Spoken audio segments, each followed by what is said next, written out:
Já estamos de volta ao vivo com o nosso Tá Na Hora, 7 horas e 20 minutos, começando nesse momento a nossa resenha aqui para discutir os principais assuntos da política, recebendo os nossos jornalistas participantes, os nossos comentaristas Diogo Coutrin e Ricardo Marques, nesta noite de muitos assuntos, hein? Turma, boa noite para vocês. E eu já vou logo engatando o primeiro assunto, porque, aliás, gente, o desembargador Ricardo Duailib, do Tribunal de Justiça do Maranhão, manteve a decisão que confirmou a reeleição de Francimar Melo como presidente estadual do Partido dos Trabalhadores, o PT. Esse processo realizado no mês de julho. Porém, o mesmo desembargador suspendeu a posse da mesa diretora. Ricardo, explica como é que fica a situação do PT aqui no Maranhão depois de tudo isso. Inicialmente, boa noite, Olavo, boa noite, John, boa noite a todos. Olavo, é o PT, essas confusões do PT que não acaba nunca, né? A gente pensava que era caso superado, mas o desembargador Ricardo Duailib, a decisão anterior dele não era de mérito, né? Ele apenas deu uma liminar confirmando a eleição do Francimar Melo. Mas a posse em si, que estava marcado para o próximo sábado, né, aqui em São Luís, ela não vai acontecer, de acordo com essa medida, essa decisão do Ricardo Duailib, né? É o PT sendo o PT, né? Agora há pouco a gente falava desse assunto lá no expediente final, e um ouvinte dizendo, né, o PT é que nem o Forró das Véias, lá em Fortaleza. Se não tiver briga no começo, tem briga no fim. E é assim, né? É sempre assim no PT. Tem o mérito da democracia interna e tal, mas no fim a turma judicializa, é uma confusão danada. Ainda vai ter novela desse capítulo, mas só vai terminar quando julgarem o mérito da questão, né? Que o pessoal aí da oposição, a oposição interna, né? É o Raimundo Monteiro e o Francisco Rogério Souza, eles questionam aí a eleição do Francimar, né? Rapaz, é um negócio de puxa e encolhe, vai daqui, vai dali, muita coisa ainda acontecendo aí nessa eleição. A gente vai acompanhando aí, Ricardo, esse negócio, essa eleição, para saber os desdobramentos. Eu vou aproveitar para mandar um alô aí para os nossos telespectadores. Quem está em Caxias é o Maurício do José Castro. Maurício do José Castro, obrigado, valeu pela audiência. Lá na cidade de Caxias, valeu, brigadão. Quem está com a gente também, tem muita gente aqui. Falando sobre, que mais? Francisco Lima. Francisco, obrigado. É de Timon, Maranhão. Olha só, Timon, acompanhando aqui o nosso programa. Muito obrigado. Valeu. Já eu olho mais mensagens, 2106-9403. Tem o QR Code para você já ir direto para a conversa, mandar a sua opinião. Se você concordou ou discordou deles aqui, vai mandando aqui para o nosso WhatsApp, que já a gente fala no ar, falando aqui com os nossos telespectadores. John, nos próximos dias teremos algumas alterações na Assembleia Legislativa e também na Câmara dos Vereadores, aqui da capital São Luís. No Parlamento Estadual é a deputada Helena Duailib, que pretende voltar ao primeiro escalão do governo. Explica pra gente, boa noite para você. Boa noite, Olavo, boa noite, Ricardo, boa noite a todos. Essa discussão relacionada à Helena Duailib, que hoje é deputada efetiva, por conta ali da cassação do deputado Demetério Ebbe, que foi afastado, inclusive, perdeu o mandato, e a deputada Helena Duailib era suplente. Antes dela ser efetivada como deputada, ela foi secretária do governo Carlos Brandão. E já se comenta que ela deve se licenciar novamente para reassumir essa secretaria que ela ocupava antes de assumir como deputada efetiva, no lugar de Demetério Ebbe. É a Secretaria de Políticas para as Comunidades Secretaria de Políticas para as Comunidades. Essa é a pasta aí que ela deve retornar. Caso isto aconteça mesmo, quem assume no lugar dela é o suplente Leonardo Sá, que é do PP. O retorno de Helena ao secretariado vinha sendo articulado pelo Palácio dos Leões, mas enfrentou impasse por conta ali da outra suplente, que é a vice-prefeita de Timon, Socorro Aquim. E agora a possibilidade, não da Socorro assumir, mas do Leonardo Sá. Né? Leonardo Sá, que já foi deputado, ele que é lá de Pinheiro. A gente falou até semana passada, até o pedido aí de condenação contra ele, porque ele acumulava vários cargos. Sim, vocês lembram, né? lembro. Ele acumulava vários cargos ali, tinha cargo no IFMA, tinha cargo em INSS, tinha cargo na época, né? Na época da denúncia. Ele era vereador, né? Era vereador, exatamente. E tinha cargo também como um cargo que exercia como secretário de gestão municipal. Então, eram vários cargos acumulados ali. E ele foi até fez um pedido de condenação e também de pagamento de multa relacionada a isso. O deputado até alegou, na época o Leonardo Sá alegou que não agiu de má fé, que tentou até devolver ali pela Câmara o recurso, mas que acabou não acontecendo. De certo que pode ser mais um espaço para o Leonardo Sá, ali uma liderança da Baixada Maranhense, uma liderança lá da cidade de Pinheiro. Hoje o Leonardo Sá é aliado do prefeito de Pinheiro, André da Ralpinete, e seria um apoio importante, né? Um apoio ali para a base do Brandão, lá na região de Pinheiro. O Leonardo Sá ainda tem sua liderança, ainda faz política naquela região, deve ser candidato novamente, e ele, portanto, passaria esse tempo na Assembleia, como uma articulação também do Palácio, né? Agregando, trazendo para perto aí o Leonardo Sá para a base. Isso se confirmando, aí claro, né, com a licença da deputada Helena do Alírio, que tem sido ali uma deputada defensora, aliada do governo Carlos Brandão na Assembleia, e se ela sair, obviamente, vai entrar um deputado também aliado. É isso aí. E ela iria, né, John, só para fechar aqui com o John, reassumiria a Secretaria de Políticas para as Comunidades, que ela era secretária antes de assumir efetivamente o mandato, né? Exatamente. Que ela assumiu recentemente, né? Sim, sim. E aí há essa possibilidade. Olha, a Câmara de São Luís, verdade, me lembrou bem. Como é a mudança na Câmara, John? Se fala que vai ter essa mudança também lá na Câmara, não é, Olavo, não é? Essas alterações que sempre ocorrem de suplentes, né? De vereadores suplentes. Também ainda está se aguardando se confirmar, não é? Beto Castro volta? Volta. Assim, no caso do Beto, ele sempre abre para os suplentes, não é? Ele sempre abre para os suplentes ali para assumirem. Há essa possibilidade de sempre alterações ali na Câmara, porque a gente vê, né, o próprio Beto e outros vereadores que se licenciam por um tempo para dar vez para o suplente, para dar vez para o segundo suplente, para o terceiro. O Beto Castro é um exemplo disso, né? Ele sempre atuou dessa forma, então ele, portanto, deve voltar aí para reassumir o mandato. Ele saiu e assumiu o Júnior Nazaré. Tem alguns partidos mais do que outros, né, que abrem para os suplentes assumirem, passarem um tempinho ali o PL, por exemplo. Também, né? Sempre abre o PL, né? Com o Aldir Júnior, também sempre abre espaço ali. Assim, já é um compromisso, viu, Olavo e Ricardo? Já na campanha, não é? Por exemplo, o que o Beto Castro faz? Gente, vamos aqui da minha chapa, que o compromisso que eu tenho é que pelo menos cada um de vocês vai assumir 4 meses. Até primeiro para ele formar a chapa, não é? Que hoje, muitas das vezes, o cara, você colocar o chamado bucha, né? Sim. Você colocar o chamado bucha é difícil, tem que convencer ele, não é? Então, um dos convencimentos é este, não. Vamos lá somar, vem comigo, não é? Que você ficar na primeira suplência, na segunda, na terceira, acho que ele abre até a terceira ou quarta suplência, viu? Você vai assumir por 4 meses. Eu vou dar essa oportunidade. E realmente ele cumpre, não é? Desde o mandato passado, dos mandatos dele, ele tem sempre cumprido.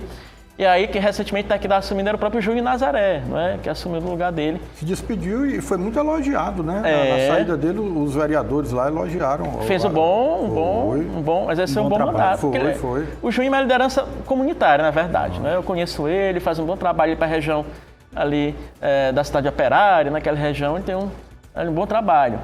E, portanto, o Beto volta, e lembrando que o Beto é pré-candidato, é um dos nomes colocados para disputar a presença da mesa diretora da Câmara. Não é? Ele é um nome colocado.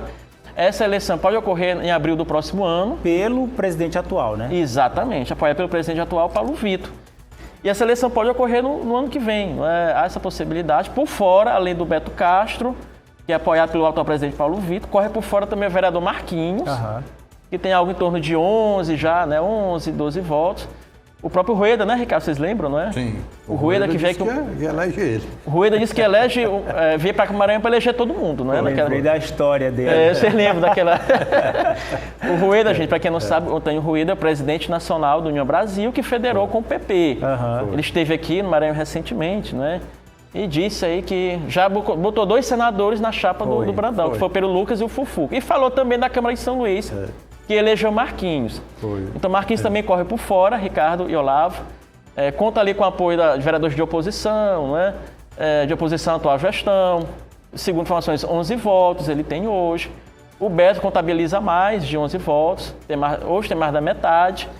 E essa eleição pode ocorrer em abril do próximo ano, não é? Mas ainda estão discutindo, avaliando, porque tem eleição de governo no próximo ano. A gente sabe que vai acontecer daqui para lá, né? Tem muita coisa. Daqui para abril do próximo ano tem muita coisa para acontecer.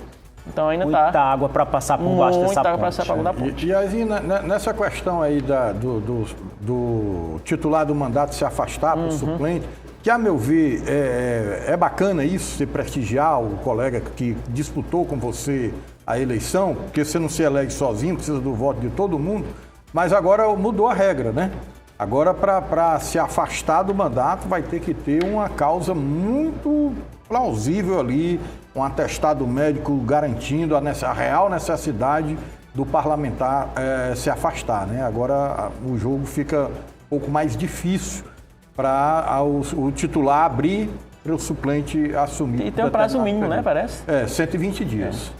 Só para o nosso telespectador entender, muitas vezes as pessoas pensam, por que fulano teve tantos votos e não foi eleito? Às vezes, é por causa justamente disso que o Ricardo está falando, que não adianta você ter muitos votos e o partido, de repente, não ter como o John falou, essas buchas. São as pessoas que trazem voto para fazer a legenda e fazer pelo menos 1 ou 2, né? 2 vagas, por exemplo. Teve vereador, se eu não me engano, não foi nessa eleição, foi na eleição passada, John, que teve um vereador que não renovou o mandato, mesmo tendo 5.000 votos, ou seja, foi uma votação expressiva, mesmo assim não conseguiu por causa da legenda que não formou, não tinham pessoas de peso, entre aspas, para trazer voto, e aí ele morreu na praia mesmo com tantos votos, e assim são tantos casos. Outro exemplo, o Adelmo Soares, né? O Adelmo Soares teve mais votos que muito deputado. Se ele tivesse permanecido onde estava, lá no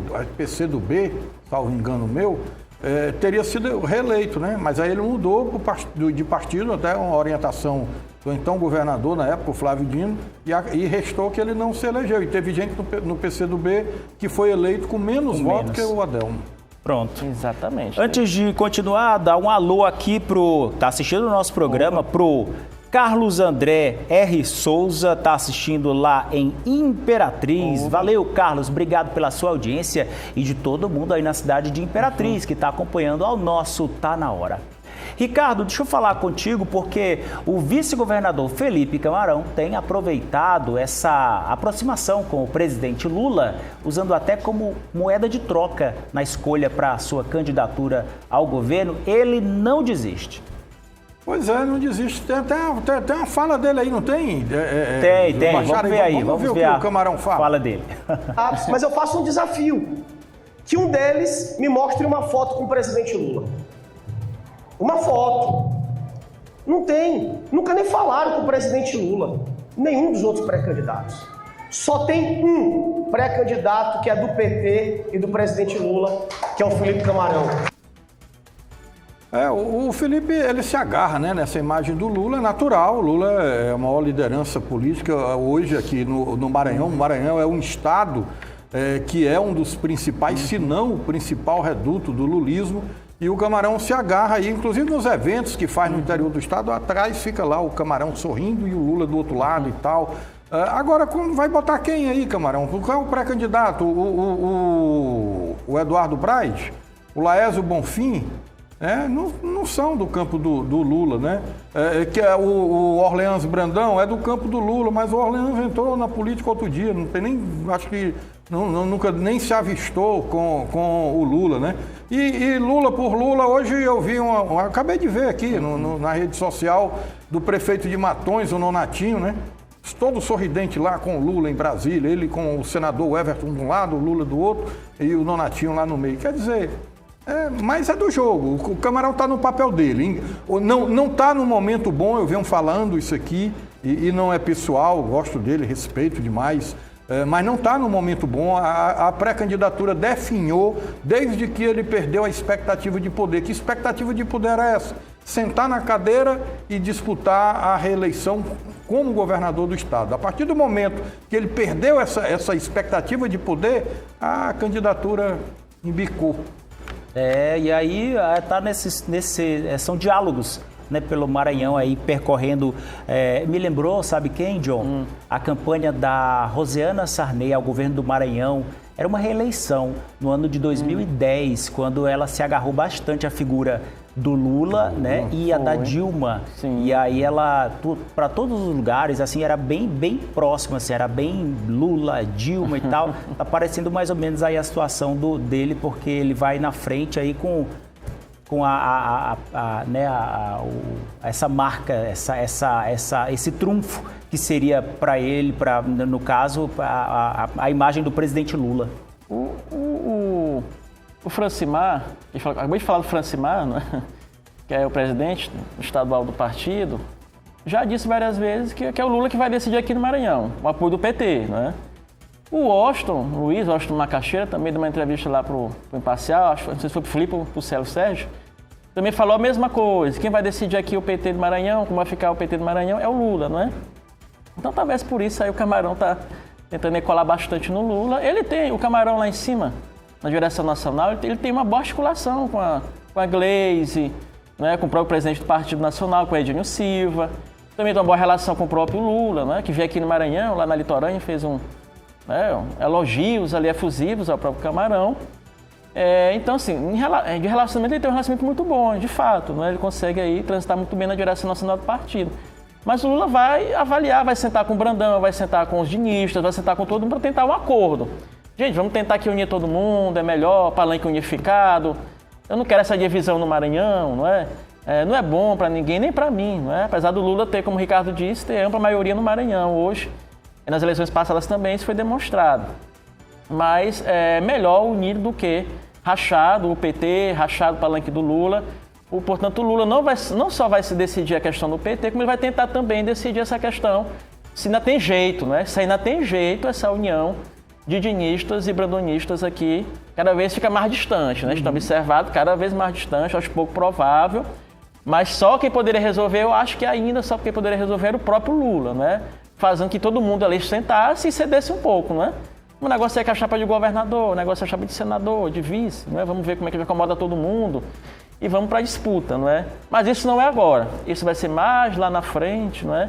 Enquanto isso, como o Ricardo disse, o Camarão faz o trabalho dele, o papel dele, né? Tá viajando pelo Maranhão e está tentando aí manter o nome dele em evidência também nas pesquisas, né?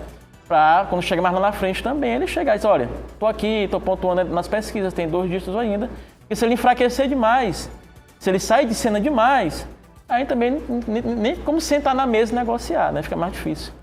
Pois é.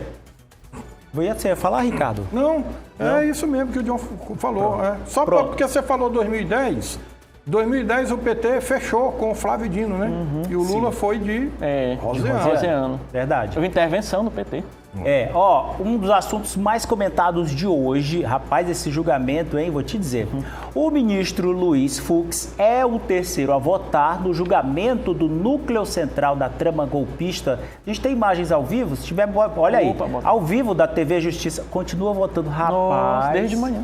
Desde manhã. Desde 9 horas da manhã. Durante esse voto, mais demorado até o momento, o ministro votou, né? Ele está aí tendendo a absolver Jair Bolsonaro, o ex-presidente, e aliados do crime de organização criminosa, e diz que a ação de terceiros não leva à condenação por crime de dano ao patrimônio. Vamos ouvir um pouquinho aí dos argumentos de Fux. De Oliveira e Jair Bolsonaro no Palácio do Planalto em horários coincidentes do dia 6/12.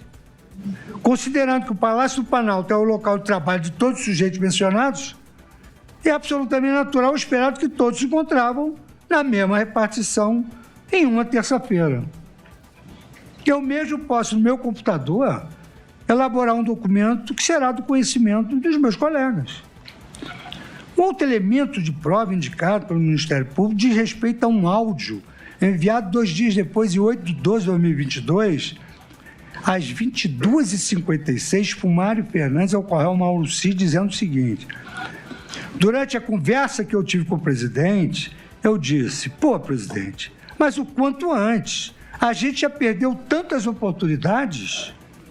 Ao contrário do que sustenta o Ministério Público, esse diálogo, ele não sugere em momento algum que a ação violenta era previamente autorizada. Tá aí então o ministro Fux ainda se manifestando, votando sobre as acusações, ali o que seria um voto, Ricardo, favorável ao Jair Bolsonaro, o ex-presidente Jair Bolsonaro. Inclusive, ele pede a nulidade, né? Votou ali pela nulidade, enfim, tem um voto aí, mas esse voto ele não define o julgamento, é um voto e a expectativa é de fato que ele vote a favor do ex-presidente. Voto demorado, hein? Desde de manhã, nessa expectativa de voto. Agora sim, é um voto extremamente técnico, né? Ele é um grande jurista, muito qualificado, ele é um legalista, né? O que é o legalista? É o que segue a lei, né? Rigorosamente, na ponta do lápis, ele segue a lei. E o voto dele não decide, né? Não deve gerar aí, certamente, a absolvição do Bolsonaro e nem de nenhum dos outros réus. Mas é o voto que as defesas buscavam. As defesas sabiam que não iam absolver nem o Bolsonaro, nem os outros réus. Mas elas queriam um voto, pelo menos, divergente dos demais, para que pudesse gerar uma expectativa aí de recursos, né? Deve a defesa do Bolsonaro e dos demais ingressar aí com embargos, né? Chamados embargos infringentes, aí no caso, para tentar levar o julgamento para o plenário. A gente lembra que está sendo decidido por uma turma, 5 ministros. A defesa vai tentar, com esse voto aí divergente do Fux, levar para o plenário, onde os 11 ministros vão discutir, vão reapresentar os votos, discutir todo o cenário, todo o teor. Agora, é demorado o voto do Fux porque ele está individualizando a conduta dos réus, que tecnicamente, é o correto. Você precisa dizer qual foi, de fato, o ato cometido por cada um de forma individualizada. Você não pode dizer, o grupo se juntou e fez isso. Não, o grupo se juntou, mas fulano fez isso, Beltrano fez aquilo. É isso que o Fux está fazendo. A gente está sem tempo, mas eu não posso perder a brincadeira. Eu não sabia que o Fux era comunista. Porque quem gostava de falar tanto assim era o Fidel Castro, né? Passava 12, 14 horas falando. Rapaz, olha, deve estar com a boca seca, hein? E foi indicação da Dilma, né? Foi da Dilma. Foi. E o programa vai acabando e o Fux não termina de falar. Vou te dizer. Ele já tá meio assim, não sei se você a fala dele, né? Meio cansado. Tá baqueado. Tá, o negócio ali vai render um pouquinho ainda mais. Senhores, obrigado, boa noite, a gente volta a se falar amanhã.